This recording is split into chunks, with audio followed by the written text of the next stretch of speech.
அனைவருக்கும் வணக்கம். இன்றைக்கி நம்ம இந்திய குரலுடைய அறிவும் தெளிவும் நிகழ்ச்சி மூலமாக அறியவும் தெளியவும் போகிறது ஆர்டிஃபிஷியல் இன்டெலிஜென்ட்டின் அபாயத்தை பற்றி தான். அதாவது ஏஐயின் அபாயத்தை பற்றி.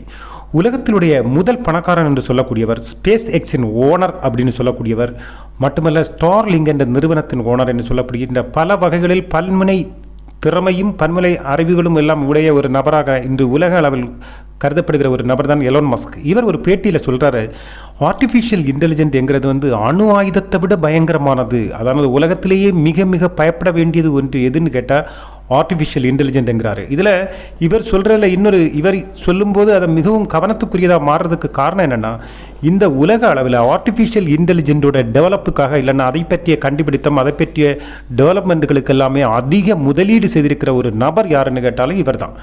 அப்படிப்பட்ட ஒரு நபரே அதை பற்றி சொல்கிறாரு, அணு ஆயுதத்தை விட பயங்கரமானது ஆர்டிஃபிஷியல் இன்டெலிஜென்ட் அப்படிங்கிறது. அதாவது ஒரு மனிதன், இப்போ ஒரு நல்ல திறமையான ஒரு மனிதனை நம்ம சமூகத்தில் கொண்டு வரும்போது ஒரு மனிதன் மாதிரி இன்னொரு மனிதன் இருக்கிறது இல்லை. எல்லாருக்குமே ஒரு சம அளவிலான அறிவோ திறமையோ இருக்குதா அப்படின்னு கேட்டால் இல்லை, அது மாறுபடும். ஆனால் ஒரு லெவலுக்கு மட்டும்தான் நம்ம இராணுவத்திலேயோ மற்ற விஷயங்கள்லையோ இல்லைன்னா ஒரு விஞ்ஞான ரீதியாகவோ எல்லாத்தையும் ஒரு சின்ன ஒரு ஸ்கேல் வச்சு நம்ம அவங்களை செலக்ட் பண்ணி எடுக்கிறோமே தவிர எல்லாரும் ஒரே திறமையான இந்த லெவலில் இருக்கிறது இல்லை. அது எந்த கட்டத்திலேயா இருந்தாலும், மாணவ பருவமாக இருந்தாலும் சரி, வேலை பார்க்குற கட்டமாக இருந்தாலும் சரி, எந்த காலகட்டத்திலையும், அது எந்த வகையிலையும் எந்த துறையிலையும்.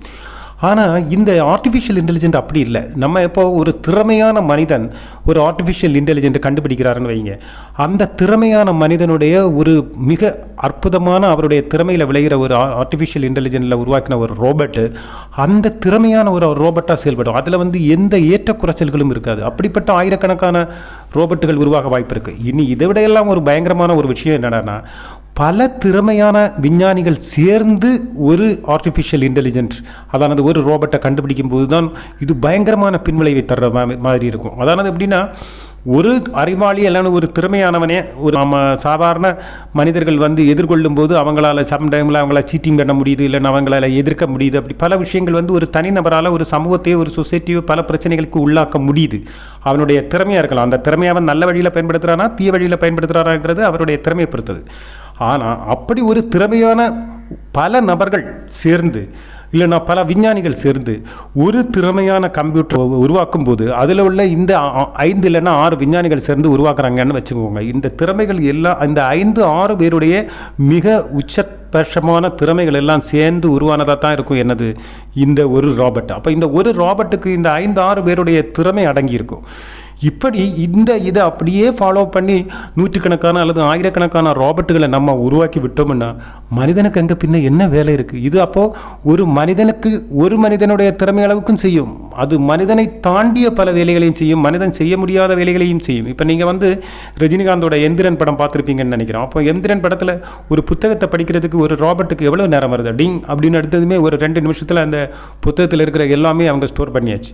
அப்போ ஒரு விஷயத்தை அப்சர்வ் பண்ணுறதுக்கோ இல்லைன்னா ஒரு விஷயத்தை செய்கிறதுக்கோ செயல்படுறதுக்கோ அதுக்கு சில வினாடிகள் போதும். மனுஷனுக்கு சிந்திக்கிறதுக்காக நேரமே அவனுக்கு செயல்படுத்துறதுக்கு போதுமானதாக இருக்கும். மட்டும் இல்லை, இந்த எந்திரமயமாக ஒரு ஆனதுக்கப்புறம் நமக்கு மனிதனுக்குடைய வாய்ப்புகள் கம்மியாகும். இவங்களுடைய பற்றியுள்ள ஆபத்துகள் பயங்கரமாக பெருகிட்டு இருக்கும். இப்போ ஒரு போர்ன்னு வரும்போது கூட மனிதனுக்கு அங்கே வேலை இல்லை. மனிதன் அப்படி யதார்த்தத்தில் இப்போ இன்னொரு நாட்டோட நம்ம போருக்கு போகிறோம். அந்த நாட்டில் உள்ளவங்க பல ஆயிரக்கணக்கான ரோபோட்டுகளை விட்டுருக்காங்க. நம்ம மனிதர்கள் அவங்களை எதிர்த்து போரிட போனால் நம்மளை தான் அழிவுமே தவிர அவங்கள என்ன பண்ண முடியும்? ஏன்னா ஒரு ரோபோட்டுக்கு நான் முதல்ல சொன்ன மாதிரி பல விஞ்ஞானிகள் சேர்ந்து உருவாக்கின ஒரு திறமையான ரோபோட்டுக்கு முன்னாடி ஒரு தனி மனிதனோ இல்லைன்னா ஒரு கூட்டமோ என்ன செய்திட முடியும்? அவங்களுக்கு அப்படி ஒரு கூட்டமான ரோபோட்டுகள் வரும்போது, இப்போ 100 ரோபோட்டு நிற்கும் போது அது ஒரு 600-700 ரோபோட்டோடைய மனிதனுடைய இல்லைன்னா ஒரு 1000 மனிதனுடைய பவரோடு அது நிற்கும். இங்கே நிற்கிற மனிதனுடைய ஒரு ரோபோட்டுங்கிறது 6 இல்லைன்னா 7 மடங்கு திறன் கொண்ட மனிதனை விட திறன் கொண்டதாக இருக்கலாம், இல்லைன்னா 10 மடங்கு திறன் கொண்டதாக இருக்கலாம். அப்படி இருக்கும்போது மனிதனால் ஒருபோதும் அதுக்கு ஈக்குவலாக போரிடவாக இருந்தாலும் சரி, செயல்பாட்டிலே ஒரு வேலை செய்கிறதுலையா இருந்தாலும் சரி, எந்த விஷயத்திலே இருந்தாலும் அவனால் இது பண்ண முடியாது. மட்டுமில்லை, மனிதன் கூட ஒரு விஷயத்தை கற்றுக்கிட்டு செய்யும்போது ஒரு முறை செய்கிற மாதிரி மறுமுறை இருக்கணும் அப்படின்னு கட்டாயம் கிடையாது. அவன் ஏதாவது ஒரு விஷயத்தை மறந்துடலாம், இல்லைன்னா ஏதாவது ஒரு சோர்வினாலேயோ டயர்டினாலேயோ அசதியினாலேயோ ஒரு விஷயத்தை செய்யாமல் இருக்கலாம். அப்படி அவன் செய்யும்போது என்னைக்கு எப்பவும் ஒன்றா இருக்கணும்னு கிடையாது. ஆனால் ரோபோட்டை பொறுத்த வரைக்கும் அப்படி இல்லை. நீங்கள் ஒரு விஷயத்தை ஃபீட் பண்ணி வைக்கிறீங்கன்னா அது அந்த விஷயத்தை அதை அப்படியே அப்சர்வ் பண்ணிவிட்டு பக்காவாக அது உங்களுக்கு அதோடைய ரிசல்ட் உங்களுக்கு பண்ணித்தரும். இப்போ ஒரு சமைக்கிறதா இருந்தாலும் சரி, நீங்கள் என்ன மசாலா எவ்வளோ போடணும் வைக்கணும் இவ்வளவு குவான்டிட்டின்னு நீங்கள் கொடுத்து விட்டீங்கன்னா அது அதே மாதிரி சமைச்சு டெய்லி தந்துடும். மனுஷன் கூட கொஞ்சம் முன்ன பின்ன ஆகலாம், பண்ணி முடிச்சிடும். அதே மாதிரி நீங்கள் ஒரு இடத்துக்கு போகணும் அப்படின்னா அது அதே மாதிரி அந்த இடத்துக்கு கொண்டு வந்து சரியாக விட்டுரும். அப்போ இதே மாதிரி நீங்கள் எந்த ப்ரோக்ராம் பண்ணி வைக்கிறீங்களோ, இல்லை நீங்கள் துணி துவைக்கிறதா இருந்தாலும் சரி, சப்பாத்தி போடுறதா இருந்தாலும் சரி, இல்லை கடைக்கு போகிறதா இருந்தாலும் சரி, நீங்கள் என்ன பண்ணாலும் என்ன நினைக்கிறீங்களோ அதுக்குள்ள ப்ரோக்ராம் என்ன பண்ணி கொடுக்குறீங்களோ அதை கச்சிதமாக அது பண்ணி முடிச்சிடும். அப்படி இருக்கும்போது மனுஷன் கூட ஒரு வேளைக்கு போகிறதுக்கு மடிக்கவோ செயல்படவோ எல்லாம் இருக்கலாம். ஆனால் இங்கே ஒரு மடிப்பு இருக்காது, எந்த பிரச்சனையும் இருக்காது. மட்டும் இல்லை, ஒரு ஃபேக்ட்ரியில் இப்போ ஒரு வேலைக்கு நீங்கள் ஆள் எடுக்கிறீங்கன்னா, இப்போ ஃபேக்ட்ரிக்கு வந்து அவருக்கு ஒரு நபரை வேலைக்கு எடுக்கணும்னா அவங்களுக்கு சம்பளம் கொடுக்கணும். சம்பளம் கொடுத்ததுக்கப்புறம் அவங்களுக்கு என்ன கொடுக்கணும், இன்சென்டிவ் கொடுக்கணும். மாதம் கரெக்டாக சம்பளம் கொடுக்கலன்னா அதில் வேறு வேலையில் பிரச்சனை வந்துடும். அடுத்து வருஷம் இன்க்ரிமெண்ட் பிரச்சனை வரலன்னா அவங்களுக்கு ஸ்ட்ரைக் வரலாம். அடுத்து அவங்களுக்கு போனஸ் கொடுக்கணும், ப்ராஃபிட்மெண்ட் கொடுக்கணும், அவங்க ரிட்டையர்ட் ஆகி போகும்போது கிராட்டிவிட்டி கொடுக்கணும். ஒரு மனிதனை வந்து வேலைக்கு வைக்கும்போது அவங்களுக்கான பல கடமைகளை அல்லது பல பொறுப்புகளை இந்த நிறுவனம் செய்து கொடுக்க வேண்டியிருக்கும். ஆனால் அதே டைமில் ஒரு ரோபோட்டை நீங்கள் வாங்கினீங்கன்னா அந்த ரோபோட் அதே இடத்துல அந்த ரோபோட் செஞ்சிச்சுன்னா அவனுக்கு போனஸ் கிடையாது, அவனுக்கு சம்பளம் கொடுக்க வேண்டிய அவசியம் கிடையாது. மெயின்டெனன்ஸ் மட்டும் பண்ணினா போதுமானது. அது சம்பளம் கொடுக்குற அளவில் வச்சுக்கோங்க. அடுத்து இதில் எல்லாத்தையும் விட ஒரு பெரிய விஷயம் என்னடா, ஓவர் டைம் பார்க்குறதுக்கோ இல்லை நிறைய நேரம் வேலை பார்க்கணுங்கிறதுக்கோ லீவ் போடுற பிரச்சனையோ இதில் இல்லவே இல்லை. எந்திரம் சரியாக வேலை பார்க்குதுன்னா அதானது அதுக்கு ரிப்பேர் இல்லாத வரைக்கும் அது என்றைக்கும் தொடர்ந்து எத்தனை மணி நேரம் வேணுமுன்னாலும் வேலை பார்க்குற மாதிரியே இருந்துடும். அப்போ இங்கே ஸ்ட்ரைக்கும் கிடையாது, லீவு கிடையாது, ஓவர் டைம்ங்கிற பிரச்சனை கிடையாது, எதுவும் கிடையாது. அப்போது மனிதனுடைய வாய்ப்பு அங்கு இழக்கும். இப்படி நிறைய பிரச்சனைகள், அதாவது வேலை வாய்ப்பாக இருந்தாலும் சரி, அதே மாதிரி உங்களுக்கு போர் சம்பந்தப்பட்ட அல்லது தாக்குதல் சம்பந்தப்பட்ட விஷயங்களாக இருந்தாலும் சரி, பெரிய விபத்துகளையும் ஆபத்துகளையும் இது ஏற்படுத்தும். இது மட்டும் இல்லாமல் இந்த ரோபோட்டை வச்சு பல கொலைகளும் காரியங்களும் எல்லாமே ஃபீட் பண்ணி எதிரிகளை அழிக்கிறதுக்கு, எதிரிகளை பயன்படுத்துறதுக்கோ, அக்கம் பக்கத்தில் பயன்படுத்துறதுக்கு கூட வாய்ப்புகள் இருக்குது. உடனே நீங்கள் கேட்கலாம், அக்கம் பக்கத்தில் பயன்படுத்துகிற அளவுக்கு இது என்ன சாதாரணமாக அப்படின்னு. இன்னைக்கு அதாவது நீங்கள் ஏன் பயப்படுறாங்க, இப்போவுமே பயப்படுறாங்க, ஏன்னா ஏற்கனவே நல்ல திறமையான சுய சிந்தனை கொண்ட ரோபோட்டுகளை பல நிறுவனங்கள் உருவாக்கி முடிச்சாச்சு. நீ வரும் அப்படின்னு சொல்றதுக்கு இல்லை, வர்றது வந்து இன்னும் விட சூப்பர் டேலண்ட் உள்ளதாக இருக்கலாம். இப்போவுமே சுயமாக சிந்திக்கிற அளவுக்குள்ள ரோபோட்டுகளை ஏற்கனவே அவங்க பண்ணி முடிச்சிட்டாங்க. அதுக்கு இன்னொரு விஷயம் என்னடான்னா, முதல்ல அக்கம் பக்கம் பயன்படுத்த முடியுமாங்கிற ஒரு கேள்வி இன்னைக்கு இது அஃபோர்டபுள் ப்ரைஸில் கிடைக்கிற மாதிரி வந்துருச்சு. அப்படின்னா அதாவது எப்படின்னா, நீங்கள் ஒரு 10-15 லட்சம் இல்லைன்னா ஒரு 20 லட்சம் செலவு பண்ணி ஒரு கார் வாங்குற ஒரு மிடில் கிளாஸ் இல்லைன்னா ஹை மிடில் கிளாஸ் ஃபேமிலி அப்படின்னு நீங்கள் எடுத்துட்டிங்கன்னா, அந்த ஒரு 15-20 லட்சம் செலவு பண்ணி ஒரு கார் வாங்க கேப்பபிலிட்டி உள்ள ஒரு ஃபேமிலிக்கு இல்லைன்னா ஒரு வீட்டுக்கு இன்றைக்கி ஒரு ரோபோட் அதே ரேட்டில் வாங்குகிற அளவுக்கெல்லாம் அது மார்க்கெட்டில் வர ஆரம்பிக்குது அப்படின்னு தான் சொல்கிறாங்க. அப்போது இனி நாளடைவில் இது வந்து விலை குறைஞ்சி கம்மியாக அதுக்கேற்ற மாதிரி எல்லாம் கிடைக்கிறதுக்கும் வாய்ப்பு இருக்குது. நீங்கள் அப்போ கிடைக்கும்போது சாதாரணமாக வீடுகளில் இது புழங்கிருக்கும். அதனால் சாதாரண ஒரு மிடில் கிளாஸ் ஃபேமிலியில் வாங்குகிற அளவுக்கு நாளைக்கு வர்றதுக்கு நிறைய வாய்ப்புகள் இருக்குது. நீங்கள் இப்போ ஒரு வீட்டில் ஒரு நாய் வாங்கினா கூட அந்த நாயை நீங்கள் என்ன பண்ணணும், நாய்க்கு சாப்பாடு போடணும், நாயை வந்து வெளியில் கூட்டிகிட்டு போய் அதோடைய கழிவு எல்லாம் வெளியேற்றுறதுக்குள்ள நேரம் அதுக்கு கொடுக்கணும், அதுக்கு பின்னாடி சங்கிலியும் பிடிச்சிட்டு நடக்கணும், அதை வந்து கரெக்டாக இன்ஜெக்ஷன் தடுப்பூசி போடணும், அடுத்து அதை வந்து குளிப்பாட்டி இது பண்ணுறதுக்கு நீங்கள் பண்ணணும், இல்லைன்னா அதுக்கு ஒரு வேலையாள் வைக்கணும். எந்த பிரச்சனையும் கிடையாது, அதுக்கு சாப்பாடு பிரச்சனை இல்லை, அதை மற்றபடி பிரச்சனைகள் எதுவும் கிடையாது. இப்போ வந்து ஏஐயோட ரோபோட் நாய் வரும்போது இதெல்லாம் மற்ற விஷயங்களே அங்கே தேவைப்படுறதில்லை. ஆக இப்படி எல்லா விஷயத்திலையும் வரும்போது ஜீவராசிகளுக்கு இது பெரிய ஒரு ஆபத்து. அதனால் நீங்கள் ஒரு வேலை உங்களுக்கு கிடைக்கிறதுக்கு வாய்ப்பு இல்லை. வேலை ஒரு வீட்டு வேலை செய்கிறதுக்கு கூட நீங்கள் ப்ரோக்ராம் எல்லாம் பண்ணி கொடுத்து அதே மாதிரி உள்ள ரோபோட்டுகள் மார்க்கெட்டில் வந்துருச்சுன்னா எல்லாரும் வீட்டு வேலைக்குன்னு சொல்லிட்டு 5 லட்சமோ 10 லட்சமோ கொடுத்து ஒரு ரோபோட்டை ஒரு தடவை வாங்கினான்னா லைஃப் லாங் அது ஒர்க் ஆகும், இடையில ஏதாவது கொஞ்சம் மெயின்டெனன்ஸ் இது பண்ணால் போதும் அப்படின்னு. இப்போ கரண்ட்டு கூட தேவையில்லாத ஒரு நிலைமை தான் வருது. அதனால தான் அது ரன்னிங்லேயே இல்லைன்னா சோலார் கரண்டில் ஒர்க் பண்ணுறது மாதிரி இருக்கும், இல்லைன்னா அது நடக்கும்போதே அதுகிட்ட பவர் செல்ஃபாக ஜெனரேட் பண்ணுற மாதிரி இருக்கும், இல்லைன்னா கொஞ்சம் நேரம் சார்ஜ் பண்ணாலே அது கிட்டத்தட்ட பல மணி நேரம் உழைக்கிற மாதிரி இருக்கும். அப்படி இருக்கும்போது ஹெல்ப்பர் அப்படிங்கிற ஒரு விஷயத்துக்கும் பிரச்சனை வருது. இன்னொரு விஷயம் என்னன்னா, ஆஃபீஸ் ஒர்க்குகள்லையும் எல்லாமே ரோபோட் வந்து சின்ன உள்ள நிலைமையை யோசிச்சு பாருங்கள். ஃபேக்ட்ரியில் மேனுஃபேக்சரிங் இடத்துல எல்லாம் ஏஐ வரும்போது என்ன நிலைமை யோசிச்சு பாருங்கள். இராணுவங்களில் எல்லாம் வந்து இவ்வளவு இராணுவ வீரர்கள் தேவையில்லை, சில குறிப்பிட்ட இயக்கிறதுக்கும் ப்ரோக்ராம் பண்ணுறதுக்கும் மற்றபடி உள்ள சில விஷயங்களுக்கும் ஒரு குறிப்பிட்ட அளவு இராணுவ வீரர்கள் போதுமானது. மீதியெல்லாம் களத்திலையும் ஃபீல்டில் எல்லாம் ஒர்க் பண்ணுறதுக்கு இப்போமே ரோபோட் நிறைய வந்துருச்சு. நீங்கள் நிறைய இடங்களில் நீங்கள் பார்த்தீங்கன்னா பறக்கும் தலிகை மாதிரி ஒவ்வொன்றா அப்படிங்க அங்கங்கேயே நம்மளுடைய இராணுவ வீரர்கள் இப்போ எல்லாம் போர் நடக்கிற இடங்கள்லாம் நீங்கள் கவனிச்சிங்கன்னா தெரியும் இந்த ரோபோட்டுகள் போகுது. அதாவது ஆளில்லா விமானங்கள், ஆளில்லா போட்டு, ஆளில்லாத அதாவது எந்திர மனிதர்கள் எல்லாம் இப்போ தரைவழி செயல்படுற எந்திர மனிதர்கள் எல்லாம் வந்துருச்சு, எந்திர நாய் வந்துருச்சு. இப்படி பல ஜீவராசிகள் வடிவுகள்லேயும் வண்டு, குருவி, பறவை, இப்படி பல வடிவங்கள்ல எல்லாம் ஏஐ செயல்படுற மாதிரியெல்லாம் வந்துருச்சு. அதாவது பெரிய கேமரா அது இது எல்லாமே வந்துருச்சு.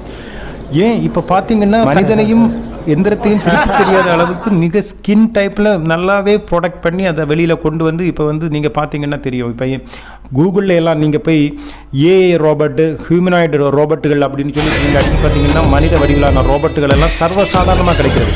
மட்டும் இல்லை, பாலியல் தேவைகளை பூர்த்தி செய்வதற்கு கூட ரோபோட் வந்துருச்சு அப்படின்னு எல்லாம் சொல்லும்போது ஒரு கட்டத்தில் வரும்போது மனிதன் இனி வந்து எந்த விஷயத்திற்கும் தேவையில்லை.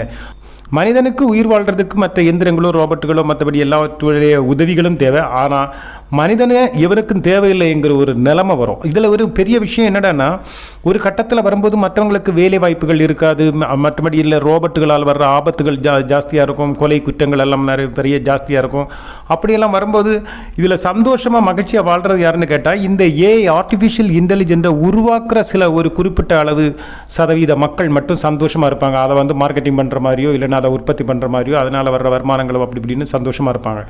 மற்றபடி நீங்கள் அதனால் வர்ற சிறு குறு வேலைகளில் வந்து நல்ல சந்தோஷமாக இருப்பாங்க. மற்றபடி பெரும்பான்மையான மக்கள் வேலை வெட்டி இல்லாமல் வேறு எதுவும் பண்ண முடியாமல், அவங்களுக்கு வாய்ப்புகள் இல்லாமல், அவங்க பல சிக்கல்களையும் பிரச்சனைகளையும் எதிர்கொண்டு அவன் பெரிய ஒரு பூமிக்கு பாரமாகவே ஆகிற ஒரு நிலமாக வந்துடும். ஒரு கட்டத்தில் வரும்போது இந்த ஜீவராசிகளோ அல்லது மனிதன் வந்து பூமிக்கு தேவையா அப்படிங்கிற ஒரு கேள்வி கூட வர்ற அளவுக்கு வந்துடும். ஏன்னா எந்திர மனிதன் சுயமாக சிந்திக்கவும் இப்போ ஆரம்பிச்சிருக்கிறதுனால அது வந்து ஒரு கட்டத்தில் வந்து நம்மளை தாக்கவும் ஆரம்பிக்கும். இப்போ நம்ம கூட ஒரு எதிரியை கொல்ல போகிறோம் அப்படின்னா நம்ம என்ன பண்ணுவோம், கொஞ்சம் சென்டிமெண்ட் இருக்கும். அந்த போகிறோம், அங்கே போய் அவங்க கையில் ஒரு குழந்தை இருக்குது, இல்லைன்னா ஒரு வயசான இது இருக்குது, இல்லைன்னா ஒரு பர்டிகுலர் ஒரு பேர்சனை வந்து நம்ம இது பண்ண போகும்போது அந்த ஒரு அட்டாக் பண்ண ஒரு மனிதன் போனால் கூட அவனுடைய ஒய்ஃபு கூட வர்றாங்க, குழந்தை கூட இருக்கிறாங்கன்னு ஏதாவது ஒரு சென்டிமெண்ட் இருக்கும். இல்லைன்னா ஒரு வேறு ஏதாவது ஒரு காவலாளிக்கோ இல்லைன்னா ஒரு சரி ஓகே இன்னைக்கு சட்டப்படி உள்ளே அவங்கள நுழைய விட முடியாது, ஆனால் ஃபேமிலியோட ரொம்ப தூரத்துலேருந்து வந்திருக்காங்க, அவங்கள வந்து இன்றைக்கி அலோவ் பண்ணலாம் அப்படின்னெல்லாம் ஒரு தனி மனித காவலாளி ஒரு இடத்துல நின்னா அந்த மனித உணர்வோடு அவன் வந்து சிந்திப்பான். அவங்கள வந்து ரொம்ப தூரமாக வந்திருக்காங்கன்னோ குழந்தையோடு வந்திருக்காங்கன்னோ ஏதோ ஒரு காரணத்தால் உள்ளே விடலாம். ஆனால் ரோபோட்டுக்கிட்ட அதே ஒரு காவலாளி அங்கே ரோபோட்டு நிற்கும்போது அந்த ரோபோட்டிலேருந்து இந்த எக்ஸ்கியூஸ் நம்ம சென்டிமெண்டலையும் நம்ம எதிர்பார்க்க முடியாது. இப்படிப்பட்ட பல பிரச்சனைகளை இந்த மனித சமூகம் இனி எதிர்கொள்ளும். அதாவது எந்த மனிதாபிமானமும் இதுவும் அவங்கள்ட்ட வந்து எதிர்கொள்ளணும் அப்படின்னு கிடையாது. ஒரு மனிதன் உருவாக்குற ரோபோட்டுக்கிட்ட மனிதாபிமானம் இருக்கும் அப்படின்னு நம்ம எதிர்பார்க்கவே முடியாது. அதே நேரத்தில் அது தன்னைத்தானே சிந்தித்து முடிவெடுத்து செயல்படும் போது அது மனுஷனையே எதிர்த்தாக்குதல் செய்வதற்குள்ள வாய்ப்புகள் மிக மிக அதிகம் என்று சொல்கிறாங்க எல்லாருமே. ஏன் நம்மளை எலான் மஸ்கே சொல்கிறாரு. அதனால் எதிர்காலம் மிக பயங்கரமானதுமாக இருக்க நிறைய வாய்ப்பு இருக்குது. அந்த பயங்கரமான ஒரு சூழ்நிலையை உருவாக்க போகிறது இந்த ஆர்டிஃபிஷியல் இன்டெலிஜென்ட் தான்ங்கிறதுல மாற்று கருத்து இல்லைன்னு அடித்து சொல்கிறாங்க. அது கிட்டத்தட்ட உண்மையாக இருக்குதுன்னு நினைக்கிறோம். ஏன்னா ஒரு 85 to 90% மனிதனுடைய எல்லா விஷயங்களையும் பூர்த்தி செய்கிற அளவுக்கு திறமையான ஒரு எந்திரமாக ஆர்டிஃபிஷியல் இன்டெலிஜென்ட் கொண்ட மனித வடிவிலான எந்திரங்கள் வந்தாச்சு. அது மனித வடிவில் இருக்குது. இப்போ வந்து ஹெலிகாப்டர் ஃப்ளைட்னு அதே மாதிரி உள்ள வடிவங்களில் இருக்குது, ஆயுதங்க வடிவுகளில் இருக்குது. நீங்கள் எங்கே போனாலும் ஆர்டிஃபிஷியல் இன்டெலிஜென்ட் இப்போ வந்து ஒரு ஸ்பெஷல் அட்டாச்மெண்ட்டுங்கிற மாதிரி எந்திரங்களோட சேர்ந்து வர்றதுனால ஒரு 10 பேர் 100 பேர் வேலை பார்க்க வேண்டிய இடத்துல ஒரு ஆளோ 2 பேரோ இருந்தாலே போதும், மற்ற 98 பேரும் வேணாம் அப்படிங்கிற ஒரு நிலைமையில் வரும்போது மிகப்பெரிய ஒரு பொருளாதார பிரச்சனையை மனித சமூகம் எதிர்கொள்ளும். மட்டுமில்லை, மனித சமூகம் என்கிறது இந்த பூமிக்கு ஒரு பாரமாக போகிற ஒரு லெவல் வந்துடும். அவங்களுடைய ஆளுமைக்கு கிட்ட போயிடும். அடுத்த இது நீ ஏஐ யுகம் அப்படிங்கிற ஒரு யுகமே உருவானாலும் ஆச்சரியப்படுகிறதுக்கு இல்லைன்னு சொல்கிறாங்க. மட்டும் இல்லை, இது குறைந்த செலவில் மனிதன் வாங்கி பயன்படுத்துகிற ஒரு தலைமுறை அடுத்த தலைமுறையாக இருக்கும். இல்லைன்னா நம்ம தலைமுறையே அதுக்கு பயன்படுத்துகிற அளவுக்கு வந்துரும்னு சொல்கிறாங்க. எதுவானாலும் கட்டாயம் ஏஐ என்கிற ஆர்டிஃபிஷியல் இன்டெலிஜென்ட் தொழில்நுட்பத்தை பார்த்து கட்டாயம் மனித சமுதாயம் பயப்பட்டு தான் ஆகணும். இதுக்கு ஒரு கடிஞான், அதாவது இதுக்கு ஒரு மூக்கணாங்கயிறு போட்டு இது ஒரு கட்டுப்பாட்டுக்குள்ளே வைக்கலைன்னா இது வந்து உலகளாவிய பிரச்சனைங்கிறது மட்டும் இல்லை, மனித சமூகத்திற்கு இது மிகப்பெரிய ஒரு பிரச்சனையாக மாறும். எனவே இது மிக மிக கவனிக்கப்பட வேண்டியதும் மிக மிக எச்சரிக்கையோடும் அது முன்னெச்சரிக்கையோடு கையாள வேண்டிய ஒரு விஷயம். அதற்கு உலகளாவிய விஞ்ஞானிகள் உட்பட ஆட்சியாளர்கள் எல்லாமே சேர்ந்து இதற்கு ஒரு நல்ல முடிவெடுத்து செயல்படுறது ரொம்ப அவசியம்.